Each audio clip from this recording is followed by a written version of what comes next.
Cricket না হামজা করতে। অনিকদেব বর্মন যেটা বললেন তার অর্থ আমি ক্রিকেটকে ভালোবাসি। জাতীয় পর্যায়ে খেলা অনেকই প্রথম আদিবাসী ক্রিকেটার। ত্রিপুরা জনগোষ্ঠীর অনেক স্বপ্ন দেখছেন জাতীয় দলে খেলার। যুবদলের এই পেসার যে ভাষায় কথা বললেন সেটার নাম কাক বরক, যার অর্থ মানুষের কথা বা কথা মানুষ। তবে ত্রিপুরা জনগোষ্ঠীর অনেকের ক্রিকেটে আসার পেছনের গল্পটা মোটেও সহজ ছিল না। বাবাও চাননি ছেলে ক্রিকেটার হোক, কারণ ক্রিকেটটা ব্যয়বহুল খেলা। যখন ক্রিকেট শুরু করলেন তখন জানতেন না ক্রিকেট খেলতে ভালো জুতো লাগে। 2 বছর পর বাবা কিনে দিয়েছিলেন সেই জুতো। এরপর আর অনেকের পেছন ফিরে তাকাতে হয়নি। বিভাগীয় পর্যায়ে অনূর্ধ্ব-16-তে ট্রায়াল দিয়ে সুযোগ পেলেও স্কোয়াডে জায়গা হয়নি। এরপরও তিনি দমে যাননি। তবে জোরে বল করা অনেক জেলা পর্যায়ে দাপটের সাথে ক্রিকেট খেলেছেন। স্কুল ক্রিকেটেও তুলেছেন গতির ঝড়। এরপর ডিভিশনেও করেছেন বাজিমাত। ইয়ুথ ক্রিকেট লিগেও জানান দিয়েছেন তার সক্ষমতা। 6 ফিটের বেশি উচ্চতা, সেই সাথে গতি আর সুইং নজর কেড়েছে বয়সভিত্তিক দলের কোচদেরও। একজন পেস বোলারের যা যা গুণ থাকা লাগে তার সবই আছে অনিকদেব বর্মনের মাঝে। অনূর্ধ্ব-19 দলের pace bowling coach Nazmul Hossain অনিকের নাম দিয়েছেন ঈশান্ত শর্মা। 130+ গতিতে বল করা অনিককে মনে ধরেছে কোচের।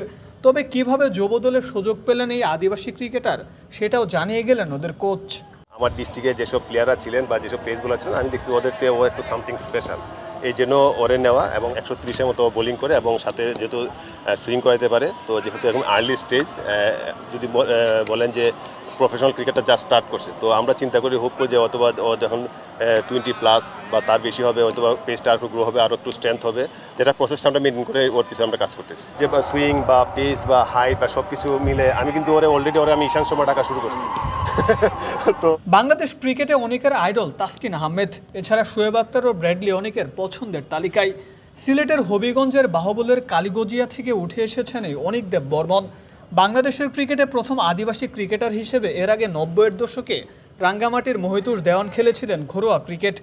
মোহামেডান ও গুলশান ইয়ুথ ক্লাবে খেললেও অনেকেই জাতীয় পর্যায়ে সুযোগ পাওয়া প্রথম আদিবাসী cricketer.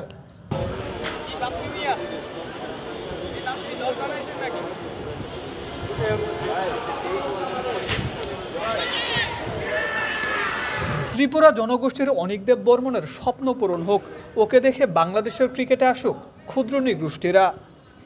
Mirpur Sher-e-Bangla national cricket stadium থেকে মোকাদ্দেস হোসেন, ডেইলি ক্রিকেট। যেহেতু আমি ডিভিশনের দায়িত্বে, সিলেট ডিভিশনের দায়িত্বে আছি, আর যেহেতু ওর বাসা হচ্ছে আপনার হবিগঞ্জ ডিস্ট্রিক্টে পড়ছে, তো আসলে বিসিবির একটা প্রসেস আছে যে ডিস্ট্রিক্টে ভালো খেলে তারপরে আপনার ডিভিশন, তারপরে ওয়াইসিএল, তারপর আন্ডার-19 ক্যাম্পটা স্টার্ট হয়। তো যখন আপনার ডিস্ট্রিক্টের ক্যাম্পটা শুরু হলো তখন কিন্তু যেহেতু আমি ঢাকা ছিলাম, খুব একটা ধারণা ছিল না ওর সম্বন্ধে। বাট আমি যখন আমার যে ডিস্ট্রিক্ট কোচ আছে ওনার সাথে আমি ডিসকাস করলাম যে কি, উনি আমাকে বললেন যে একটা ছেলে এরকম আছে, তো আপনি কি মনে করেন বা এই আমি আচ্ছা ঠিক আছে, যেহেতু আমি এদিকে আসি, তুমি যদি ওর ভিডিও থাকে বা বোলিংয়ের কোনো কিছু থাকে তাহলে আপনি পাঠাতে পারেন।